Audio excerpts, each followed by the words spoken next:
भारत गौरव आचार्य श्री पुलक सागर जी गुरुदेव के प्रवचन और लेटेस्ट धार्मिक भजन व कार्यक्रम निशुल्क देखने व सुनने के लिए हमारे YouTube चैनल जीन शरण मीडिया को आज ही सब्सक्राइब करें। ये आंखें सबको देखती हैं, खुद को नहीं देखती। कैसे देखोगे अपने आप को? आंख बंद करके बैठ जाओ और बोलो कि मैं अपनी आत्मा को देख रहा हूं, मेरे भीतर एक आत्मा है, उसे मैं देख रहा हूं। कुछ दिखता है क्या कि बातें हैं? क्या दिखता? आंख बंद करो तो ईमानदारी से बताओ, भगवान के सामने बैठे हो, अभी आपसे बोला जाए कि 5 मिनट आंखें बंद कर लो, क्या दिखता है? अपना स्वरूप दिखता है? खुद को दिखते हो? खुद को खुद देखते हो? दुनिया भर की चीजें दिखाई देंगी। और एक बात और याद रखना कि जितनी आंख बंद करके बैठोगे और ये सोचकर बैठोगे कि मुझे ये नहीं देखना, मुझे ये नहीं देखना, मुझे ये नहीं देखना, वही वही दिखेगा। कभी प्रैक्टिकल करके देखना। और जिसे देखना चाहोगे वो नहीं दिखता। तो अपने को देखने का क्या मतलब है कि अपने को देखो? क्या देखो? इतने लोग बैठे हैं, आज तक अपने आप को देख पाए हो? अरे मैं तो अदृश्य हूं। जो अदृश्य है वो दृश्य कैसे बन जाएगा? आत्मा तो कैसी है? अदृश्य। उसका रूप नहीं, रंग नहीं, वर्ण नहीं। हम किसे देखते हैं? हमारी आंखें रूप को, रंग को, वर्ण को, इनको ही तो देखा करती हैं। और आत्मा के पास तो ये सब है नहीं। तो आत्मा तो एक अदृश्य चीज है, उस अदृश्य को कैसे देख पाओगे? तो अपनी आत्मा को देखना, अपने आप को देखना, इसका मतलब क्या होता है? अपने स्वरूप को देखना, इसका मतलब क्या होता है कि जो जो मेरा स्वरूप नहीं है उससे छूटते जाओ। बस पाप मेरा स्वरूप नहीं है, पाप को छोड़ो, विषयों को छोड़ो, राग देश को छोड़ो, कषायों को छोड़ो। ये अपना स्वरूप नहीं है। क्रोध करना हमारा स्वरूप नहीं है। अपने आप को देखने का मतलब ऐसा नहीं कि आंखों से देखना, अपनी अशुद्धियों को हटाते जाना, हटाते जाना, हटाते जाना।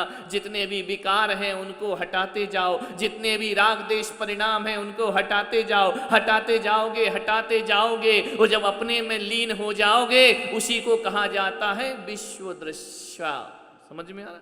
विश्व को देखने का मतलब है अपने आप को देखना, और अपने आप को देखने का मतलब है अपने शुद्ध स्वरूप में जाना।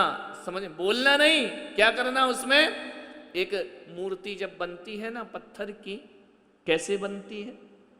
एक शिल्पी आता है, एक हथौड़ी लेता है, एक छेनी लेता है, धीरे धीरे एक पत्थर का एक पाषाण खंड उठाता है, उस प्रस्तर को उठा करके क्या करता है? उस मूर्ति में भगवान के दर्शन कर लेता है। मूर्ति बनी नहीं है, लेकिन उसने अपने मस्तिष्क में किसके दर्शन कर लिए? भगवान के। कि मुझे ऐसा स्वरूप बनाना है, ध्यान रखिए, ऐसा रूप बनाना है भगवान का। वो रूप उसके मन में पहले बनता है या प्रस्तर में पहले बनता है? पाषाण में पहले बनता है या दिमाग में? दिमाग में वह मूर्ति बना लेता है। फिर क्या करता है? इस पाषाण में से भगवान को प्रकट करना है। कैसे भगवान प्रकट होंगे? छेनी लेता है, हथौड़ी लेता है, चोट करते जाता है। ध्यान रखना, चोट करते करते करते करते जितना अनावश्यक पत्थर होता है उसको हटाता है। मूर्ति नहीं बनाता वो। क्या करता है? जो एक्स्ट्रा है, जो अनावश्यक है, जो बेकार में लगा है, उसे छेनी से अलग करते जाता है, अलग करते जाता है। पत्थर को छीलते जाता है, छीलते छीलते पत्थर को अलग करते करते जब सारा अनावश्यक पत्थर हट जाता है तो जो आवश्यक प्रकट होता है वो भगवान की प्रतिमा हो जाया करती है। प्रतिमा आवश्यक है।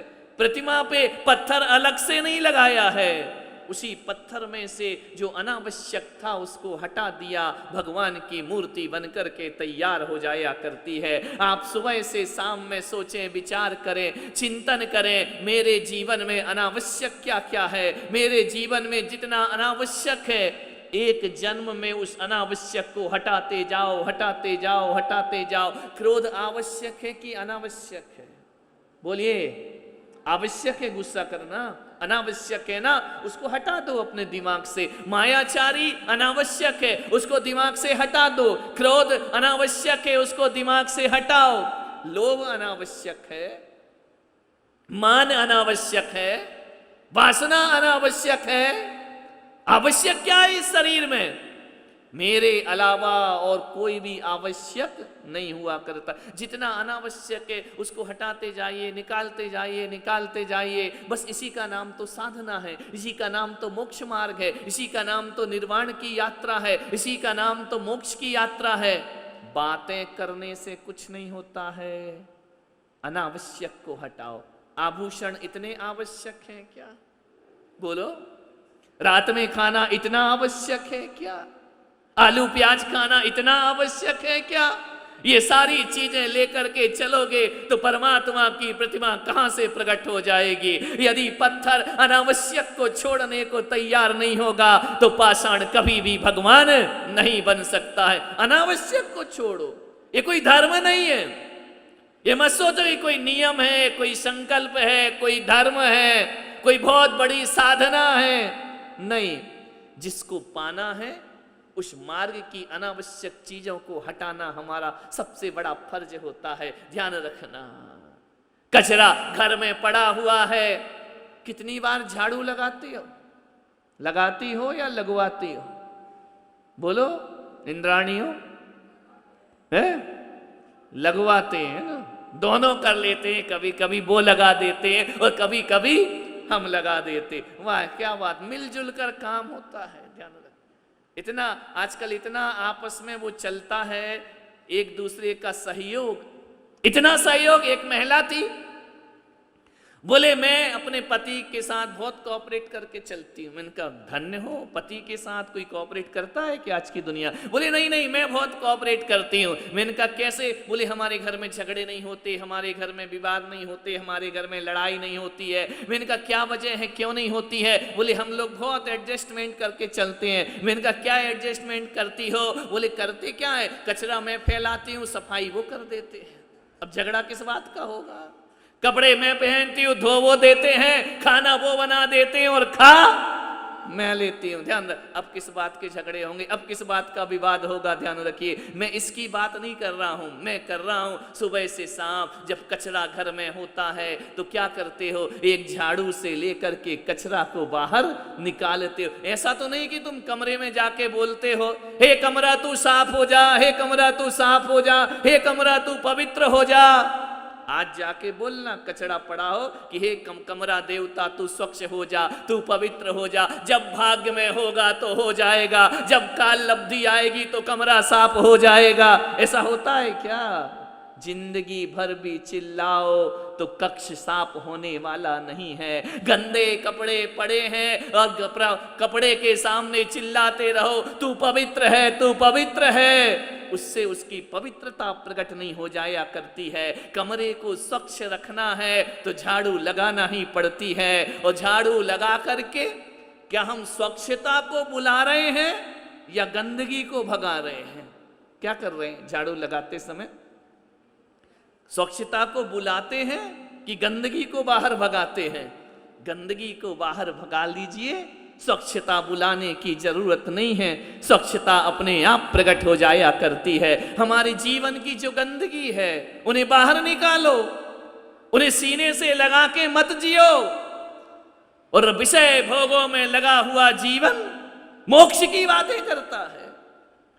कामनाओं में उलझा हुआ जीवन, आकांक्षाओं में उलझा हुआ जीवन, ताला डाल के घोड़े पर बैठ करके भाग गया। जैसे ही भागा राजा ने पूरा खजाना देखा, अब सोचा कि चलो राजधानी वापस चलते। अब कैसे वापस जाएगा? बाहर से तो मंत्री ताला डाल करके चला गया। ताला डला, राजा दरवाजे खुलवा रहा, चिल्ला रहा है, दरवाजा पीड़ा, कोई खोलो, कोई खोलो।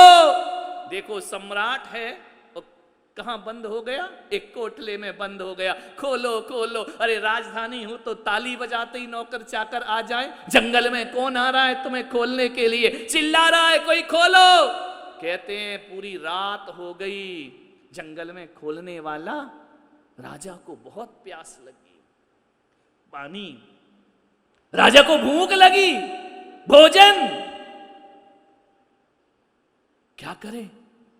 हीरे की तिजोरी के पास गया, बोले मुझे एक गिलास पानी दे दो, कंठ सूख रहा है मेरा। हीरा कहां से पानी देगा? माणिक मूंगा मोती के पास गया, एक वक्त की रोटी, 2 रोटी दे दो, मैं तृप्त हो जाऊंगा। सम्राट है, क्या बन गया? भिखारी बन गया, मुझे दे दो। हीरे मोती जवाहरात ने देखा, कौन देगा इसको पानी, कौन देगा भोजन? बाहर जंगल में खजाना गाड़ा है, वहां कोई देखने वाला भी नहीं है। क्या हुआ? कोई नहीं दे रहा। जैसा लगा उस राजा को, जैसे माणिक मोती हीरा कह रहे हो कि पागल, देख तेरी दौलत तुझे एक गिलास पानी भी नहीं दे सकती है। किसके लिए जोड़ा था, किसके लिए बटोरा था? अब आवाज लगाते रहे, तुझे कोई पानी देने वाला। मंत्री था तो चला गया, मंत्री को पता लगा कि राजा गायब है, राजभवन में राजा है ही नहीं। उसने कहा राजा कहां गया? पूरे नगर में राजा को ढूंढा। अब उसे क्या मालूम मती मारे को कि मैं ही उसे बंद करके आ गया हूं। पूरे में घूमा, ढूंढते मंत्री के तो होश उड़ गए कि राजा कहां चला गया। सुरक्षा कर्मियों से पूछा, उन्होंने कहा हमें नहीं मालूम राजा कहां गए। पूरे राजधानी में ढूंढते ढूंढते 7 दिन लग गए। राजा 7 दिन से क्या कह रहा है? पानी दे दो, भोजन दे दो, कोई भी उसे देने वाला। राजा ने क्या किया? सब संदूक के हीरे जवाहरात निकाले, पूरी एक सैया बनाई और उस पर लेट गया, हीरे मोती पर, माणिक पर, जिसके लिए पूरी जिंदगी बर्बाद करते रहा, जिसके लिए सारा जीवन लगा दिया, उस पर सो गया। उसने कहा मैं जा रहा हूं। भूख प्यास से 7 दिन में प्राण निकलने लगे राजा के। उसने क्या किया? बोले मैं कुछ लिख करके जाता हूं। तो उस कोठरी में ना तो कागज था और ना पेन था, कुछ नहीं था, कागज कलम दवात कुछ नहीं। राजा ने एक हीरा उठाया, उस हीरे से कट लगाया, खून निकला।